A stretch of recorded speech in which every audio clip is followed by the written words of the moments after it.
Hello students and welcome to my YouTube channel BM academy Ranchi. इस वीडियो में हम लोग जो है सो क्या करने वाले हैं, एक पर्टिकुलर क्वेश्चन के ऊपर फोकस करने वाले हैं। यह है क्लास 9 का चैप्टर नंबर 2 एक्सरसाइज नंबर 2.4।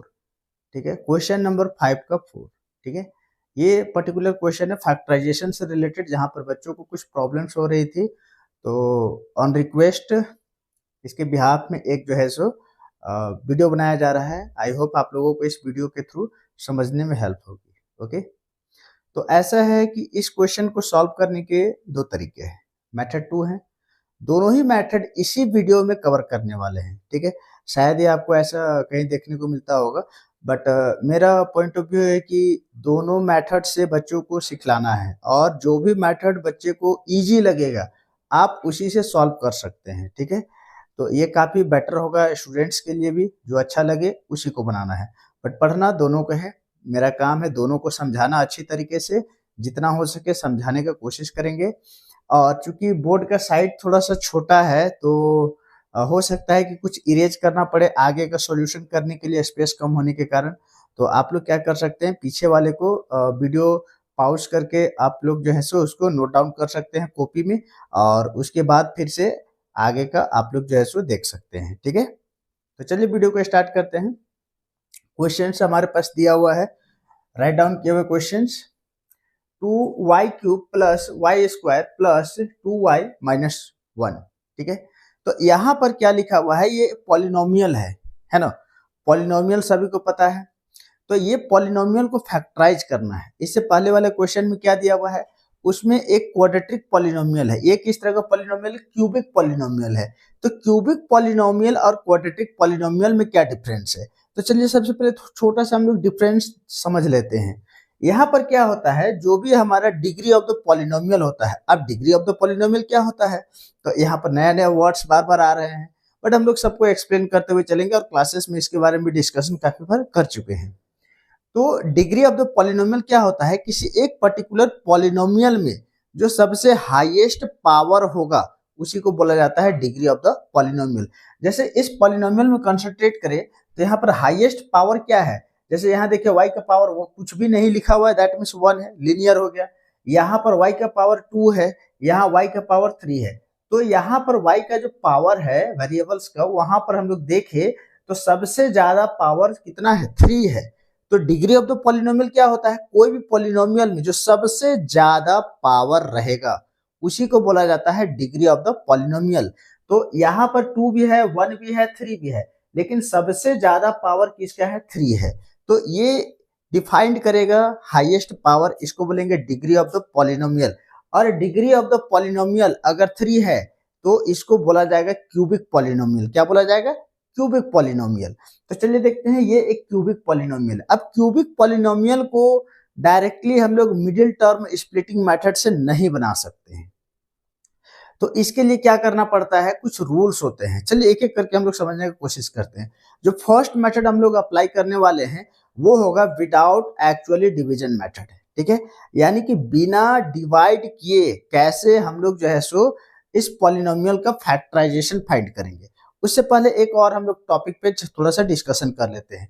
जैसे ये क्यूबिक पॉलिनोमियल है, तो क्यूबिक पॉलिनोमियल में क्या होता है कि जितना डिग्री ऑफ द पॉलिनोमियल रहेगा, है ना, उस पे क्या होता है उतना ही जीरो निकलेगा। अब यहाँ पर देखिए डिग्री ऑफ द पॉलिनोमियल कितना है, 3 है ना।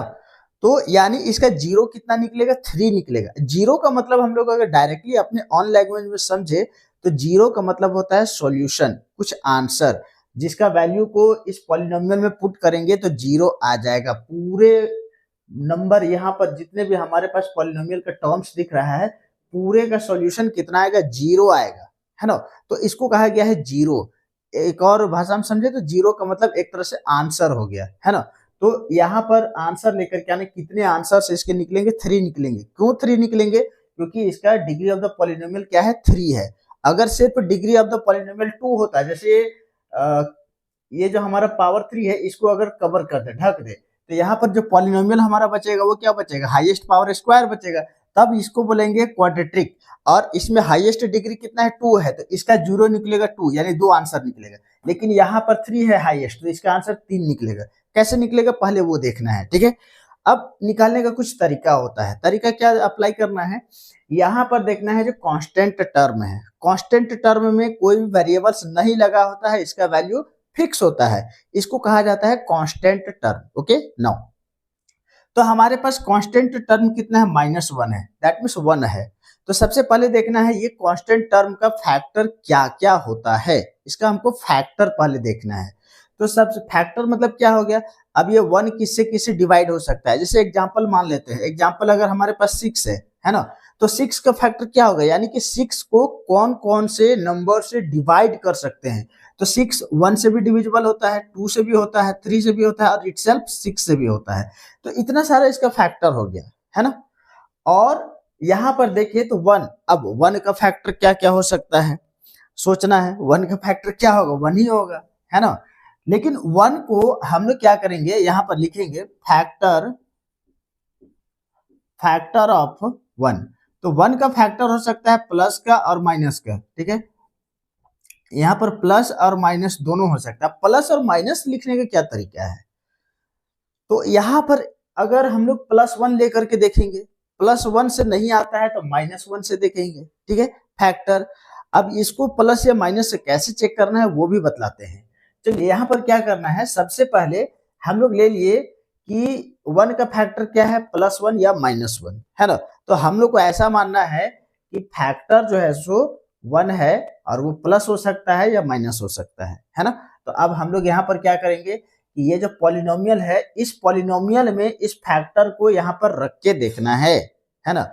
और रखने के बाद ये चेक करना है कि ये पूरे पॉलिनोमियल 0 हुआ या नहीं हुआ, है ना। चलिए करके देखते हैं। सबसे पहले हम लोग को लेट करना पड़ेगा, क्या लेट करेंगे, क्योंकि यहाँ x नहीं है y दिया हुआ है, तो हम लोग को y लेट करना होगा, है ना। ऐसे लेट करेंगे, let the factor be, let the factor भी पूरे पॉलिनोमियल लिखा जाता है बट नहीं लिख रहे हैं, इतना ही में समझते हैं। लेट द फैक्टर बी, यहां पर ले लेते हैं फैक्टर हम लोग क्या मानेंगे, y = 1 ले लेते हैं। y का वैल्यू क्या ले लिए, 1 ले लिए, है ना। अब ये सर 1 ही क्यों लिए हैं, तो हमारे पास 1 का फैक्टर यहाँ जो क्वेश्चन में जो पॉलिनोमियल में कांस्टेंट टर्म जितना दिया हुआ रहेगा उसी का फैक्टर निकाला जाता है। तो कांस्टेंट टर्म कितना है, 1 है, तो 1 का फैक्टर क्या होगा, या तो +1 होगा या तो -1 होगा। तो हम लोग क्या ले लिए कि 1 का फैक्टर पहले +1 होगा, पहले +1 से चेक करेंगे। अगर +1 से अगर ये पूरे पॉलिनोमियल 0 हो जाता है तो हम लोग यही फैक्टर लेंगे, ठीक है। अब देखते हैं यहाँ पर सबसे पहले सीधा सीधी दिमाग में कुछ भी वैसा नहीं रखना है, सिंपल सा रखना है कि यहाँ पर 1 का फैक्टर +1 या -1 हो सकता है, तो हम लोग y का वैल्यू 1 ले लिए और माने कि y = 1 एक फैक्टर है ना, एक फैक्टर होगा। अब होगा या नहीं होगा चेक करने के बाद कंफर्म करेंगे, ठीक है। तो पहले पॉलिनोमियल लिख लेते हैं। पॉलिनोमियल क्या लिखेंगे, पॉलिनोमियल यहाँ पर क्या दिया हुआ है, y है, तो यहाँ x नहीं लिखेंगे, और अदर क्वेश्चंस में x लिखा हुआ है बट वहां पर टर्म भी x में होता है, यहाँ y में है तो y में ही लेना है, तो ये क्या हो जाएगा, y। क्लियर है, यहाँ पर y लिखेंगे। पॉलिनोमियल y है तो सारे पॉलिनोमियल को पहले यहाँ पर उतार लेना है, ये टर्म पॉलिनोमियल का उतार लेना है। 2y³ + y² - 2y - 1, ये लिखा गया। अब क्या करना है, इस पॉलिनोमियल y जो है हमारे पास, यहाँ जो वेरिएबल y है, y का वैल्यू कितना रखना है, 1 रखना है। तो यहाँ पर पॉलिनोमियल ले लिए, y के जगह में 1 पुट कर देना है। अब यहाँ पर इस पॉलिनोमियल में जो क्वेश्चन है हमारा, जहां जहां पर y दिया हुआ है सभी के जगह में क्या पुट करना है, 1 पुट करना है। तो चलिए यहाँ पर देखते हैं, 2 × 1 का क्यूब हो गया, प्लस यहाँ पर y² है यानी 1 का स्क्वायर हो गया, -2 × y है, y का वैल्यू 1 लेना है, -1, ठीक है। अब फिर से देखते हैं, 2 हो गया और 1 का क्यूब करेंगे 1 ही आएगा, है ना। 1 का, इसको थोड़ा शॉर्टकट बतलाते हैं, 2 हो गया और 1 का क्यूब क्या हो गया, 1, जैसे यहाँ 2 हो गया इंटू 1 का पावर क्यूब, तो यहाँ 2 हो गया, 1 का क्यूब, 1 का चाहे जितना भी हम लोग वैल्यू रख ले आता 1 ही है, तो 2 बन जाए कितना हो गया, 2। दैट मीन्स ये पूरे टर्म के लिए हम लोग क्या पुट करेंगे, 2, ठीक है। नेक्स्ट लिखा है वो 1 का स्क्वायर, फिर से 1 का स्क्वायर करेंगे तो 1 का स्क्वायर भी 1 ही होगा, तो यहाँ +1, ठीक है। और यहाँ पर 2 1 जा 2, माइनस में है तो -2 और ये माइनस का 1 है ना, कुछ इस तरह से हमारा आया। यानी कि अभी तक क्या किए हुए हैं, सबसे पहले ये 1 का फैक्टर निकाले कि 1 किससे किससे डिवाइड हो सकता है, तो 1 सिर्फ +1 या -1 से डिवाइड हो सकता है। तो हम लोग सोचे कि क्यों ना पहले प्लस वाले से चेक कर लिया जाए। तो यहाँ y दिया हुआ है टर्म में, तो y का वैल्यू 1 ले लिए कि हाँ इस 1 का जो है सो +1 एक फैक्टर हो सकता है ना, फैक्टर b यानी हो सकता है। तो पहले पॉलिनोमियल लिख लिए। पॉलिनोमियल लिखने के बाद अभी तक क्या किए हैं, जहां जहां y दिया हुआ है इस y के जगह में हम लोग क्या वैल्यू पुट किए हैं, 1 पुट किए हुए हैं, ठीक है, 1 पुट किए हुए। अब देखते हैं कि इसका वैल्यू 0 आता है या नहीं आता है। अगर 0 आ गया तो y = 1 एक फैक्टर होगा, अगर 0 नहीं आया तो ये इसका फैक्टर नहीं होगा, और जब फैक्टर नहीं होगा तो फिर लास्ट में -1 रख के भी चेक करना पड़ेगा, बट आई होप आ जाएगा। अब यहाँ पर देखिए तो क्या होगा, 2 + 1 कितना हो गया 3, या डायरेक्टली भी कट कर सकते हैं, +2 -2 +1 -1, क्या बचा हमारे पास 0। यहाँ पर तो 0 आ गया। दैट मीन्स ये y = 1 ये पूरे पॉलिनोमियल का एक फैक्टर है। क्या है, फैक्टर है। अब देखो क्या करना है, यहाँ पर लिखना है ना, hence y = 1 is the factor. y = 1 क्या आ गया, फैक्टर आ गया, यानी इस पॉलिनोमियल का एक फैक्टर निकल गया हमारे पास। 0 नहीं आता तो फैक्टर नहीं मानते, 0 आ गया तो फैक्टर मानेंगे, ठीक है। नेक्स्ट स्टेप में क्या करना है, ये तो y = 1 आया हुआ है, तो हम लोग को कुछ पॉलिनोमियल बनाना है। इसमें क्या करना है, ये जो कांस्टेंट नंबर है ना, कांस्टेंट को लेफ्ट साइड में लाया जाता है, ये रूल है। तो हम लोग क्या करेंगे, y को y लिखे, और ये जो =1 है ना, तो ये 1 अभी पॉजिटिव में है। y को जब भी हम लोग ट्रांसपोज करके लेफ्ट साइड में लेकर के आएंगे तो y के बाद क्या हो जाएगा, यहाँ पर +1 है, ट्रांसपोज के लेफ्ट साइड में 1 आ गया, तो इसके बाद इधर क्या बचेगा, यहाँ पर तो कुछ भी नंबर नहीं है, दैट मीन्स क्या बचा 0। क्या बच गया 0, यानी कि हमारे पास एक फैक्टर आंसर आ गया है y - 1, ठीक है। यहाँ देखिए, यहाँ क्या लिखा हुआ है डिग्री ऑफ द पॉलिनोमियल 3 है, यानी इसके कितने आंसर निकलेंगे, स्टार्टिंग में बताया 3 आंसर, उसमें से एक आंसर मेरे पास आ गया क्या, y - 1। तो y - 1 हमारे पास एक आंसर आ गया है। अब यहाँ पर देखना है कि जब y - 1 हमारे पास आंसर आ गया है तो 2 आंसर और कैसे लाया जाए, क्योंकि यहाँ पर पावर 3 है तो 3 आंसर हर हाल में निकालना होगा। एक आंसर तो आ गया हमारे पास, अब 2 आंसर निकालने के लिए क्या तरीका है, अभी हम लोग सीखने वाले हैं विदाउट लॉन्ग डिवीजन मेथड, इसके बाद सीखेंगे लॉन्ग डिवीजन मेथड, ठीक है। तो दोनों ही मेथड में यहां तक सेम प्रोसेस करना पड़ता है, यहां तक सेम प्रोसेस करना ही पड़ता है, इसके बाद का चेंजिंग होता है। तो चलिए हम लोग देखते हैं अभी विदाउट एक्चुअल डिवीजन मेथड से देखते हैं, यानी कि बिना जो है सो डिवीजन मेथड से देखेंगे, है ना। तो यहाँ पर हेडिंग डाल देते हैं विदाउट डिवीजन मेथड,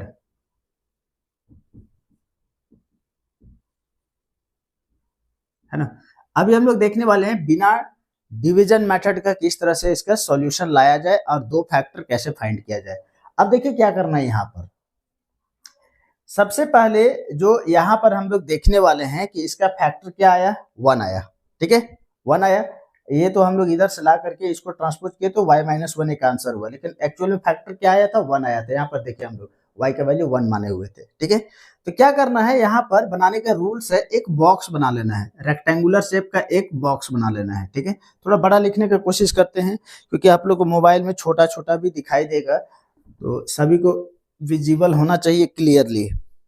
तो यहाँ पर क्या करना है, एक बॉक्स बना लेना है इस तरह का,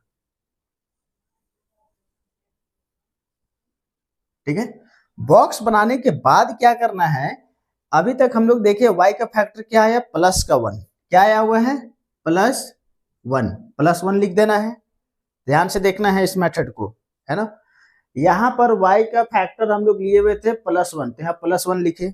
अब क्या करना है, ये जो हमारा पॉलिनोमियल है, जो क्वेश्चन है, क्वेश्चन में जो कोफिशिएंट दिया हुआ है, कोफिशिएंट का मतलब क्या हो गया कि जो वेरिएबल के साथ में जो नंबर है, जो न्यूमरल है, उसको कोफिशिएंट कहा जाता है। जैसे यहाँ y³ है, तो y तो हमारा वेरिएबल है, लेकिन y के साथ कौन सा नंबर है, तो y के साथ 2 है, यहाँ कोई सिंबल नहीं है, दैट मींस +2 है, तो यहाँ पर शुरू में लिख देना है +2, ठीक है। नेक्स्ट क्या है, सेकेंड टर्म में देखिए केवल वाई स्क्वायर है, तो वाई के साथ में यहाँ कोई भी नंबर नहीं दिखाई दे रहा है, तो क्या नंबर होगा, प्लस का 1 होगा, यहाँ प्लस सिंबल है तो प्लस का 1, यहाँ फिर से लिख देना है +1, ठीक है। नेक्स्ट लिखा हुआ -2y, क्या लिखा हुआ है, -2y, तो y के साथ कौन सा नंबर है, -2 है, तो क्या लिखना है, -2, और लास्ट में क्या है हमारे पास, -1, तो यहाँ लिख देना है -1। यानी कि अभी तक हम लोग इस बॉक्स में क्या किए हुए हैं, सबसे पहले ये जो फैक्टर आया कि y = 1 है, प्लस का 1 है, तो यहाँ +1 ले लिए, फिर क्या किए हैं, यहाँ पर सभी कोफिशिएंट को लिखे हुए हैं और लास्ट में कांस्टेंट नंबर लिखे हुए हैं, तो ये हमारा कोफिशिएंट कहाँ से आया, क्वेश्चन से आया, ये वेरिएबल्स के साथ लगा हुआ है, +2, उसके बाद वाई स्क्वायर के साथ +1 है, उसके बाद यहाँ पर y के साथ -2 है, -2, अरे लास्ट में कांस्टेंट नंबर -1 है, -1, ठीक है। सिंपल सा कहानी है, अभी तक जो y है, जो इसका फैक्टर आया +1, पहले +1 बाहर में लिखे, और क्वेश्चन में जितने भी कोफिशिएंट है सभी कोफिशिएंट को लिखे और लास्ट में कांस्टेंट वाला नंबर को लिख दिए। पहले इतना काम हो गया। अब क्या करना है कि फर्स्ट वाले टर्म के साथ हमको 0 लगाना है, अपने से लगाना है, इसमें कहीं से भी कोई कैलकुलेशन नहीं है, अपने से फर्स्ट टर्म में क्या लगाना है, 0, तो पहले क्या लगा दिए, 0। अब देखिए 0 लगाने के बाद क्या करना है, इसके बाद थोड़ा सा कैलकुलेशन है, तो सबसे पहले हम लोग को क्या करना है, इसको ऐड कर देना है, क्या करना है, ऐड कर देंगे, तो यहाँ 2 + 0 कितना हो जाएगा, 2 हो जाएगा, क्या होगा, 2, प्लस है तो प्लस का 2 लिखेंगे, क्लियर है।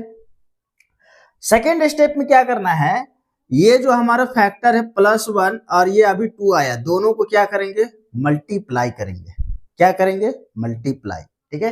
यहाँ फैक्टर वाला +1 और अभी +2 और 0 को ऐड किए, तो यहाँ पर क्या आया, +2 + 0, यहाँ पर +2 आ गया, तो +2 और +1 को मल्टीप्लाई करेंगे तो क्या हो जाएगा, प्लस प्लस प्लस हो गया और 2 1 जा 2 हो गया, और इसको कहाँ लिख देना है, इसको यहाँ पर लिखना है, ठीक है, तो 2 1 जा 2, इतना काम हो गया।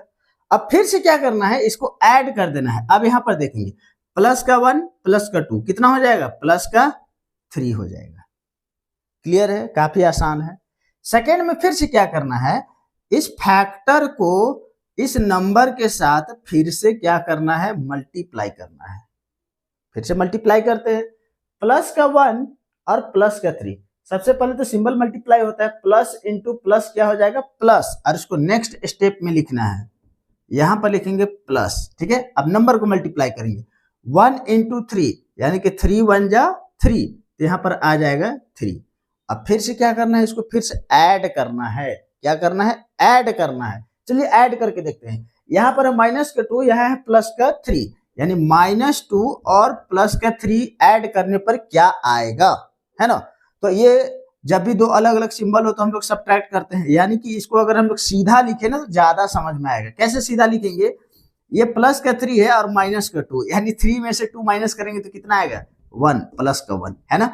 तो यहाँ पर भी हम लोग सीधा सीधी समझे, तो यहाँ पर +3 में से -2 करेंगे तो क्या आएगा, प्लस का 1, क्लियर है। अब फिर से क्या करना है, इस +1 फैक्टर को अगेन इस फैक्टर से क्या करना है, मल्टीप्लाई करना है। अब फिर से करते हैं, प्लस इंटू प्लस, प्लस पहले सिंबल आ गया प्लस का, और 1 × 1 यानी 1 1 जा 1। अब इसको फिर से ऐड करेंगे तो देखिए ऐड करने पर क्या आएगा, -1 + 1 यानी कि माइनस का 1 और प्लस का 1, ये दोनों क्या हो जाएगा, कट हो जाएगा, कट के क्या बचेगा, 0, यानी लास्ट में भी क्या आ गया हमारे पास, 0 आ गया। यहाँ तक का कैलकुलेशन क्लियर है। अगर किसी बच्चे को इसमें भी अगर थोड़ा बहुत डाउट होगा तो आप वीडियो को 2 मिनट के लिए रिवाइंड कीजिएगा, बैक जाइएगा और फिर से एक बार देखिएगा, कंफर्म में समझ में आएगा, क्लियर है। और दोबारा जब वीडियो देखना है ना तो उस टाइम कॉपी में करते हुए जाना है, एक स्टेप बतलाए, एक स्टेप कॉपी में किए, फिर पॉज किए वीडियो को, फिर से एक स्टेप बतलाए, फिर से एक बार कॉपी में लिखना है, फिर पॉज किए।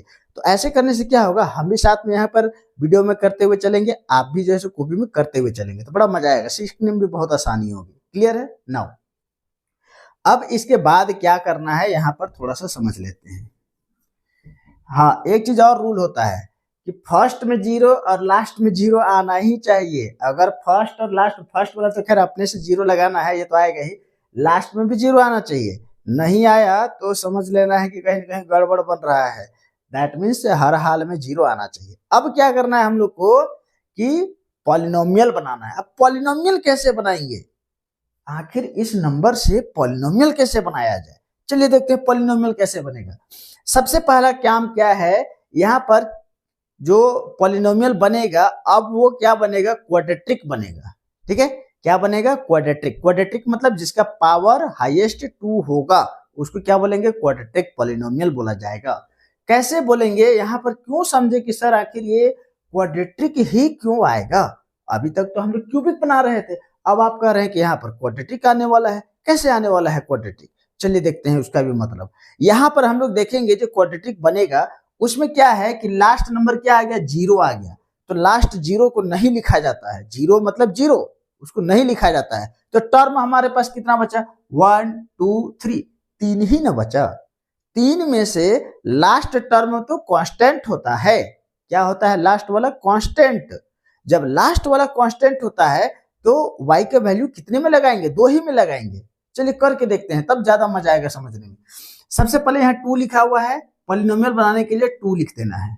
ठीक है, फिर यहाँ पर क्या लिखा हुआ है, 3 है, फिर 3 लिख देना है, और लास्ट में क्या लिखना है, 1 लिखना है। जीरो को नहीं लिखा जाता, जीरो मतलब जीरो। क्लियर है, जीरो का मतलब जीरो। अब देखिए क्या करना है, यहाँ पर ये जो 2 है ना, यहाँ पर हम लोग देखने वाले हैं, यहाँ सब में क्या लगा देना है, y, यहाँ भी y लगा देना है। क्लियर है, लास्ट वाले में y नहीं लगाना है। क्यों नहीं लगाना है, हम क्या बतलाए कि लास्ट वाला टर्म क्या होता है, पॉलिनोमियल का कांस्टेंट होता है। कांस्टेंट यानी उसमें किसी भी तरह का ABCD XYZ कुछ भी लगा हुआ नहीं होता है। जब नहीं होता है मतलब उसको कोई भी y यूज नहीं करना है, XYZ कुछ भी नहीं कर रहे हैं, इसमें y है तो y नहीं लगाना है। क्लियर है, तो यहाँ पे पहले क्या किए, इस नंबर को यहाँ 2 लिखे, इस नंबर को 3 यहाँ लिखे और 1 को यहाँ लिखे। अब हम क्या बताए सेकेंड स्टेप में कि ये पॉलिनोमियल y वाला चल रहा है तो यहाँ भी y लिखे, यहाँ भी y लिखे, और लास्ट में y नहीं लगाना है। क्यों नहीं लगाना है, क्योंकि उसको हमको कांस्टेंट बनाना है। यहाँ लास्ट में जीरो नहीं होता तो हम लोग कुछ और सोचते, बट लास्ट में जीरो है तो जीरो को नहीं लिया जाता है। अब यहाँ पर पॉलिनोमियल में देखना क्या है, यहाँ पर पावर कितना होगा, 1, यहाँ पर कितना होगा, 2। क्लियर है, लेकिन पावर 1 लिखा नहीं जाता है तो इसको हटा देंगे, समझाने के लिए था। अब देखना है इसमें सब सिंबल क्या लगाएं, कुछ भी नहीं है, सारा आंसर यहाँ पर दिया हुआ है। यहाँ पर सिंबल क्या है, प्लस का 2, क्या लगाना है, प्लस का 2। और यहाँ 3 के साथ क्या सिंबल है, प्लस का 3, यहाँ भी प्लस। 1 के साथ क्या सिंबल है, माइनस। अगर यहाँ अलग अलग सिंबल आता तो अलग अलग यूज करते, जो सिंबल, सॉरी यहाँ +1 है ना, +1। ठीक है, तो यहाँ पर जो है सो क्या करना है कि जो सिंबल यहाँ रहेगा वही सिंबल यहाँ लगा देंगे। अब इसमें एक चीज और थोड़ा सा चेंजेस करना है। क्या चेंज करना है कि हम लोग देखिए जो पॉलिनोमियल बन गया क्वाड्रेटिक पॉलिनोमियल, यहाँ पर स्टार्टिंग में अभी भी हम प्लस लिखे हुए हैं। तो क्या पॉलिनोमियल के फर्स्ट में या कोई भी नंबर का फर्स्ट में स्टार्टिंग में कोई सिंबल लगाया जाता है, माइनस हो तभी लगाया जाता है, प्लस नहीं लगाया जाता, ऑटोमेटिक उसको प्लस ही माना जाता है। तो इसको प्लस को हटा देना है। अब क्या बन गया हमारे पास, क्वाड्रेटिक बन गया। वाह, ये तो क्वाड्रेटिक पॉलिनोमियल बन गया। अब जब क्वाड्रेटिक पॉलिनोमियल बन गया तो फिर से क्या करना है, क्वेश्चन नंबर 4 के जैसा मिडिल टर्म स्प्लिटिंग मेथड से इसको बना देना है। अब मिडिल टर्म स्प्लिटिंग मेथड में आते हैं, अब देखते हैं क्या दिया हुआ है। तो यहाँ पर मिडिल टर्म स्प्लिटिंग मेथड का क्या होता है, मतलब यानी कि फर्स्ट टर्म और लास्ट टर्म को मल्टीप्लाई किया जाता है। फर्स्ट टर्म और लास्ट टर्म को मल्टीप्लाई किया जाता है। चलिए मल्टीप्लाई करके देखते हैं, साइड में यहाँ पर क्या आता है, यानी कि 2y² इंटू क्या हो जाएगा, 1। फर्स्ट टर्म और लास्ट टर्म को मल्टीप्लाई करना है, मल्टीप्लाई करने पर आ जाएगा 2y², 2 1 जा 2, y²। अब ये जो मिडिल टर्म है, मेथड का नाम ही है middle term splitting method, split यानी तोड़ना मेथड। तो इस पॉलिनोमियल में क्वाड्रेटिक में मिडिल टर्म स्प्लिटिंग में केवल मिडिल टर्म को ही स्प्लिट करेंगे, यानी मिडिल टर्म को ही तोड़ना है। कैसे तोड़ना है, तोड़ने का भी कुछ रूल्स होते हैं, यानी मिडिल टर्म को 2 पार्ट में तोड़ना है। 2 पार्ट में ऐसा तोड़ना है कि दोनों नंबर को जब मल्टीप्लाई करेंगे तो फर्स्ट और लास्ट का मल्टीपल यानी 2y² के इक्वल आना चाहिए, और प्लस या माइनस करे तो ये बीच वाला टर्म जो 3y है इसके इक्वल आना चाहिए। क्लियर है, चलिए करके देखते हैं यहाँ पर। तो ऐसा नंबर लेना है कि 2 को हम लोग कैसे लिखे कि 3 भी आ जाए, प्लस करने पर 3 भी आ जाए। 2 को कैसे दो पार्ट में तोड़े कि प्लस करने पर 3 भी आ जाए और मल्टीप्लाई करने पर 2 ही होना चाहिए। चलिए करके देखते हैं। यहाँ पर बड़ा ही आसान लग रहा है नंबर। क्या लग रहा है? 2 को हम लोग ऐसा लिख सकते हैं 2y, है ना, और लिख देते हैं यहाँ y। क्लियर है? आप देखिए यहाँ पर दो नंबर बन गया हमारे पास, दो टर्म, 2y प्लस y। पहला रूल क्या बताए थे कि 3 को इस तरह से तोड़ लेना है कि मल्टीप्लाई करने पर फर्स्ट और लास्ट के मल्टीपल का इक्वल आना चाहिए। तो फर्स्ट और लास्ट का मल्टीपल क्या आया हमारे पास? 2y²। ठीक है, और बीच वाले को क्या करना है? मल्टीप्लाई करना पर इसी के इक्वल आना चाहिए। तो बीच वाले को हम दो पार्ट में तोड़े, 2y और प्लस का y, है ना। अब देखिए यहाँ पर क्या है कि दोनों को मल्टीप्लाई करते हैं, यहाँ नंबर कुछ भी नहीं है, 1 है, तो 2 1 जा 2 और y इंटू वाई y²। तो 2 1 जा 2 भी हो गया और y इंटू वाई y²। तो 2y इंटू वाई, है ना। एक बार प्लस करना है, एक बार मल्टीप्लाई करना है। चलिए तो प्लस हो गया, एक बार मल्टीप्लाई वाला भी नंबर लिख ही लेते हैं, 2y इंटू वाई कर देते हैं। तो ये क्या हो जाएगा? 2 1 जा 2 और y इंटू वाई क्या हो जाएगा? y²। यानी ये दोनों नंबर को मल्टीप्लाई करने पर फर्स्ट और लास्ट के मल्टीपल का इक्वल आ रहा है 2y², है ना।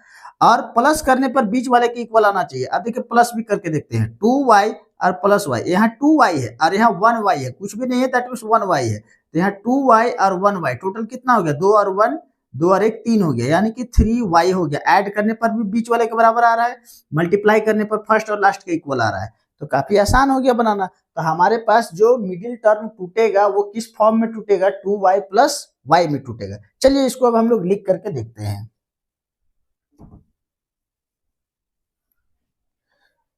फर्स्ट और लास्ट को एज इट इज उतारा जाता है, फर्स्ट और लास्ट को एज इट इज उतारेंगे, इसमें किसी तरह का चेंजिंग नहीं होगा। तो ये हो जाएगा 2y²। और इस बीच वाले को दो पार्ट में तोड़ेंगे। किस पार्ट में तोड़ेंगे? 2y plus y, 2y plus y, और लास्ट वाला एज इट इज आ जाएगा 1। ठीक है, अब क्या करना है? इन दोनों में से कॉमन लेना है और इन दोनों में से कॉमन लेना है। तो चलिए यहाँ पर देखते हैं कॉमन लेने का तरीका क्या होता है। कॉमन लिया जाएगा यहाँ पर, देखिए यहाँ भी 2 है, यहाँ भी 2 है, तो 2 बाहर आ गया। यहाँ y 2y है, स्क्वायर यानी 2 y है, और यहाँ एक ही y है। तो हम लोग क्या करेंगे? y कॉमन ले लेंगे, है ना। और भी तरीका है कॉमन लेने का, तो हो सकता है उसको अलग वीडियो में एक बार बना के ही समझाना पड़ेगा। क्लियर है? या फिर क्लास में पूछा जाएगा तो क्लास में भी करा सकते हैं। तो अब यहाँ पर हम लोग क्या करेंगे? क्या बच गया? 2 तो बाहर ले लिए, 2y में से एक y बाहर आ गया, तो यहाँ कितना y बचा? 1y बचा। अब यहाँ पर देखना प्लस का साइन है, प्लस देना है। यहाँ 2 तो बाहर आ गया है, y भी बाहर आ गया है, यहाँ बचा क्या? कुछ भी नहीं बचा, दैट मीन्स 1 बचा। क्लियर है? इस तरह से दे देना है। और सेकेंड स्टेप का रूल क्या होता है कि ब्रैकेट के अंडर में यहाँ जितना आएगा यहाँ भी सेम आना चाहिए। अगर अलग आएगा तो आंसर गलत आ जाएगा, यानी सॉल्यूशन कहीं न कहीं मिस्टेक बन रहा है। तो यहाँ पर अगर y प्लस 1 आया है ब्रैकेट अंडर में, तो यहाँ भी y प्लस 1 ही आना चाहिए। तो यहाँ पर करके देखते हैं, लास्ट में ये दोनों में कॉमन क्या आएगा? y plus 1। लेकिन यहाँ क्या लिखे? यहाँ कौन सा नंबर लिखे कि इसको मल्टीप्लाई करने पर y प्लस 1 ही आए? तो यहाँ पर आ जाएगा हमारे पास plus 1, plus plus plus 1 into Y, Y हो गया प्लस प्लस प्लस और 1 1 जा 1, बिल्कुल सही बना है। अब क्या करेंगे? यहाँ पर 2y और प्लस 1 एक आ गया हमारे पास, इसको 2y और ये बीच का प्लस 1 को एक बार लिख देना है। और ये जो दोनों कॉमन दिख रहा है y प्लस 1, इसको एक बार लिखना है ना। अब कितना फैक्टर आ गया? 2 फैक्टर आ गया। कहां से 2 फैक्टर आया? ये क्वाड्रेटिक पॉलिनोमियल है, इसका हाईएस्ट पावर क्या है? डिग्री ऑफ द पॉलिनोमियल कितना है? 2 है। जब हाईएस्ट पावर अगर 2 हो तो इसका आंसर भी 2 ही निकलेगा, यानी 2 जीरो निकलेगा, यानी 2 आंसर निकलेगा। तो यहाँ पर 2 आंसर निकला। क्लियर है? उसके बाद फिर क्या दिया हुआ है कि एक आंसर हम लोग यहां से निकाल चुके हैं, y माइनस 1, है ना। टोटल कितने फैक्टर, टोटल कितने जीरो हो गए? 1 जीरो यहाँ पर है, 1 जीरो 1 जीरो, टोटल जीरो हो गए 3। कितने जीरो हो गए? 3 जीरो हो गए टोटल, है ना। तो चलिए इसको हम लोग लिख देंगे। ठीक है, अब लास्ट में यहाँ पर एक स्टेटमेंट लिखना पड़ेगा। ठीक है, क्या लिखेंगे? Zeros of the polynomial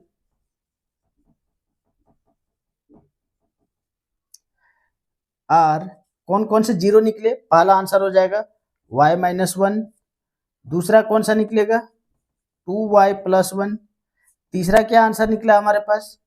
y plus 1, ये 2 को और एक यहाँ, 3 आंसर निकला। ठीक है, तो ये हो गया बनाने का सही तरीका, जो कि बिना लॉन्ग डिवीजन मेथड के बनता है। अब इसके बाद वाले में हम लोग क्या करने वाले हैं, अभी लॉन्ग डिवीजन मेथड से सीखेंगे। ठीक है, तो वीडियो को पॉज करके आप लोग जैसे इसको राइट डाउन कर सकते हैं कॉपी में। और अभी हम लोग सीखने वाले हैं लॉन्ग डिवीजन मेथड से कैसे बनाया जाए। लॉन्ग डिवीजन मेथड के लिए भी सेम प्रोसेस है, यहाँ तक हम लोग सेम सीखे हुए हैं। अगर ये पोर्शन में भी किसी को दिक्कत होगा तो दोबारा वीडियो को देख सकते हैं, अच्छे से समझ में आ जाएगा। ठीक है, तो यहाँ तक तो प्रोसेस सेम रहेगा। एक फैक्टर निकला हुआ है, अब इस फैक्टर के बाद वाला प्रोसेस क्या होता है लॉन्ग डिवीजन मेथड से कैसे करेंगे वो भी सीखते हैं। और लॉन्ग डिवीजन मेथड तो और भी आसान है, मेरे ख्याल से इससे भी आसान है। ठीक है, हालांकि इसको समझाने में इतना टाइम लगा क्योंकि बोला गया था कि सर इसको एक बार अच्छे से समझा दीजिए, इसी कारण से। अदरवाइज बनाना हो तो हमको लगता है मुश्किल से 1 मिनट में बन जाता है, 1 से 1.5 मिनट में मुश्किल से, समझने के बाद काफी ईजी हो जाता है। क्लियर है, तो चलिए अब आइए करते हैं लॉन्ग डिवीजन मेथड से कैसे बनाया जाए। ओके,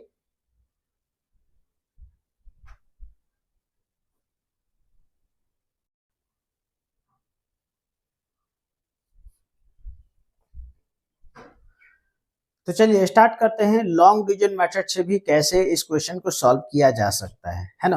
तो लॉन्ग डिवीजन मेथड से सॉल्व करने का तरीका क्या है कि जो फैक्टर है इस फैक्टर को यहाँ तक हम लोग निकाले हुए हैं फैक्टर, और इस फैक्टर को डिवाइजर मान लेना है। क्या मानना है, डिवाइजर। तो यहाँ पर डिवाइजर ले लेते हैं y माइनस 1, है ना, और कुछ डिविडेंड हमारा क्या हो जाएगा, जो क्वेश्चन है ना वही डिविडेंड हो जाता है। तो 2y whole cube plus y square minus 2y minus 1, है ना, ये हमारा क्या हो गया, डिविडेंड हो गया। ठीक है, चलिए अब यहाँ पर देखते हैं डिवाइड करने का रूल क्या होता है। डिवाइड करने का रूल काफी आसान है, first term of divisor and first term of the dividend को डिवाइड करना है। क्या करना है, फर्स्ट टर्म यानी डिवाइजर में 2 टर्म y है और एक माइनस 1 है, तो फर्स्ट टर्म हमारा y हो जाएगा, और डिविडेंट में फर्स्ट टर्म क्या होगा, 2y क्यूब हो जाएगा, है ना। तो जो भी फर्स्ट टर्म दोनों का होगा, दोनों को साइड से पहले डिवाइड कर लेना है। जो भी आएगा आंसर वो हमारा क्वोशेंट में लिखाएगा, चाहे आप ऊपर लिख सकते हैं चाहे इधर साइड में लिख सकते हैं। ठीक है, साइड में ही लिख देते हैं इस तरह से, है ना। चलिए यहाँ पर करके देखते हैं। सबसे पहले क्या बोले कि डिविडेंड का फर्स्ट टर्म, डिविडेंड का पहला टर्म क्या है, 2y cube, 2y cube divided by divisor का फर्स्ट टर्म क्या है, y है ना। ये y माइनस 1 नहीं लेना है, माइनस 1 तो सेकंड टर्म हो गया, फर्स्ट टर्म y हो गया, और इसका फर्स्ट टर्म क्या हो जाएगा, 2y क्यूब हो गया, है ना, 2y क्यूब। अब दोनों को डिवाइड कर देना है। डिवाइड कैसे करेंगे, देखिए यहाँ पर y का पावर कितना है, 1 है, और यहाँ पर 3 है। जब ये ऊपर जाएगा तो माइनस हो जाएगा, उतना भी ध्यान में नहीं रखना है, बस इतना रखना है सबसे पहले यहाँ पर नंबर 2 है, यहाँ नंबर कोई भी नहीं है, दैट मीन्स ये 2 नंबर सीधा सीधे उतार देना है। और यहाँ पर 3 है और यहाँ कुछ भी नहीं है, दैट मीन्स यहाँ पर 1 है, तो 3 में से 1 माइनस करेंगे तो कितना बचेगा, 2, यानी कि क्या आ जाएगा यहाँ पर 2y। फिर से देखना है, 2y क्यूब है और यहाँ y है, इसका फर्स्ट टर्म डिविडेंड का first term divided by divisor का फर्स्ट टर्म ले लेना है। तो फर्स्ट टर्म हो जाएगा 2y क्यूब, क्वेश्चन से ले लिए, और यहाँ पर फैक्टर से ले लिए, तो यहाँ का फैक्टर हमारा डिवाइजर बनेगा। डिवाइजर का फर्स्ट टर्म क्या है, केवल y है, तो y के पावर 1 हो गया, कुछ भी नहीं है, दैट मीन्स पावर 1 हो गया।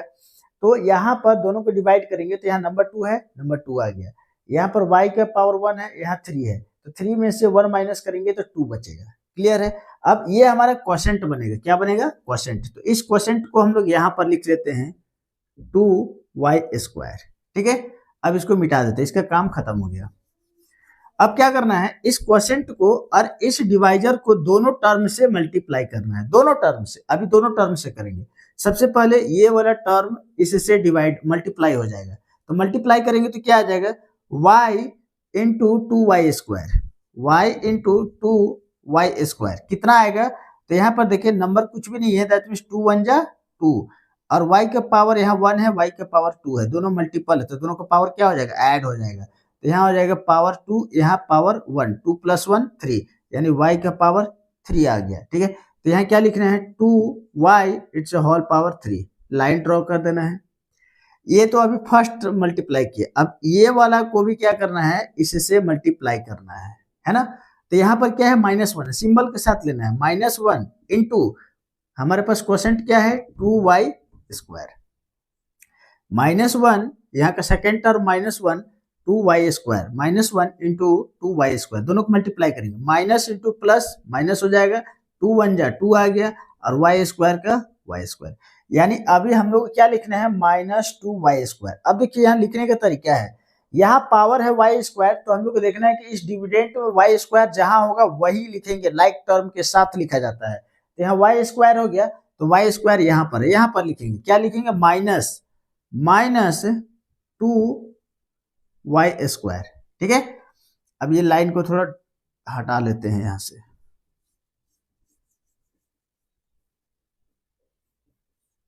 अब इसको सब्ट्रैक्ट करना है, सब्ट्रैक्ट करना है यानी जो सिंबल यहाँ नीचे वाला लिखा हुआ है उसका अपोजिट लगा देना है। यहाँ पर प्लस है तो यहाँ माइनस आ जाएगा, यहाँ माइनस है तो यहाँ प्लस लग जाएगा, बस कुछ भी नहीं करना है, अपोजिट लगा देना है। ठीक है, अगर कैसे होता है इसके बारे में भी जाने तो क्लास में आप लोग पूछ सकते हैं, एक बार फिर से समझा देंगे। तो ये जो है सो -1 हो गया, यहाँ प्लस था तो यहाँ -1 हो गया, यहाँ माइनस है तो यहाँ +1 हो गया। ठीक है, तो अब क्या कर देना है इसको, यहाँ प्लस हो गया, यहाँ प्लस का 2y³, यहाँ माइनस का 2y³। अब ये नंबर नीचे वाला सिंबल के साथ चलेगा, तो ये दोनों कैंसल हो जाएगा, यहाँ बचेगा 0। यहाँ देखिए ये प्लस का y, अब ये माइनस नहीं रह गया, अब ये प्लस बन गया है, यहाँ प्लस का 2 हो गया, तो प्लस का 1 और प्लस का 2 टोटल हो गया प्लस का 3y²। अब जो बच गया फिर से उसको उतार देना है, 2y -1। क्लियर है यहाँ पर? अगेन वही काम करना है। अब फिर से कैसे डिवाइड हो, तो फर्स्ट टर्म, अब ये टर्म खत्म हो गया है ना, इसको चाहे तो आप लोग 0 करिए या काट दीजिए, उससे कोई फर्क नहीं पड़ेगा, है ना, 0 ही रहने देते हैं। यहाँ पर हमारे पास क्या बच गया, फर्स्ट टर्म, अब ये नया डिविडेंड बन गया, इस नया डिविडेंड का हमारा टर्म क्या है, फर्स्ट टर्म हो गया 3y²। और डिवाइजर का फर्स्ट टर्म, हर बार क्या करना है, डिविडेंड का फर्स्ट टर्म और डिवाइजर का फर्स्ट टर्म को ही डिवाइड करना है, अदर टर्म से कभी कोई लेना देना नहीं होता है। तो डिविडेंड का फर्स्ट टर्म और डिवाइजर का फर्स्ट टर्म से डिवाइड करेंगे। फिर से देखना है, यहाँ पर 3 है, यहाँ कोई नंबर नहीं है तो 3 आ जाएगा, यहाँ y का पावर 1 है, यहाँ 2 है, तो 2 में से 1 माइनस करेंगे तो सिर्फ y बचेगा, यानी अब जो हमारा क्वोशेंट बनेगा वो क्या बनेगा, 3y, और यहाँ प्लस का 3y बनेगा क्योंकि यहाँ प्लस है, तो प्लस 3y, है ना। फिर से काम क्या करना है, डिवाइजर का दोनों टर्म को इस नया क्वोशेंट जो +3y आया इसके साथ मल्टीप्लाई करना है। चलिए करके देखते हैं, यहाँ पर y को इससे मल्टीप्लाई करेंगे तो फर्स्ट टर्म के इक्वल आएगा, y इंटू 3y मल्टीप्लाई करेंगे, यहाँ कोई नंबर नहीं है, दैट मीन्स 3 1 जा 3, और y को y से करेंगे तो y इंटू y क्या होगा, y² होगा। ठीक है, अब यहाँ -1 second term of the divisor और ये क्वोशेंट 3y, दोनों को मल्टीप्लाई करेंगे तो क्या हो जाएगा, 3 1 जा 3 और माइनस प्लस माइनस 3 हो गया और ये y, यानी कि हमारे पास आ गया 3y। अब देखना है यहाँ पर लिखेंगे माइनस का 3y, फिर से लाइन ड्रॉ कर देना है। अब सिंबल चेंज करना है, यहाँ प्लस है ये माइनस हो जाएगा, यहाँ माइनस है ये प्लस बन गया। ठीक है, अब देखिए यहाँ पर क्या होने वाला है, यहाँ पर हम लोग देखें तो ये प्लस का 3 और माइनस का 3 दोनों कैंसिल हो जाएगा। अब यहाँ पर कंसंट्रेट करना है, यहाँ -2 है लेकिन यहाँ -3 दिखाई दे रहा है, लेकिन ये -3 नहीं है, है ना, ये अब क्या बन गया है, प्लस का 3 बन गया है।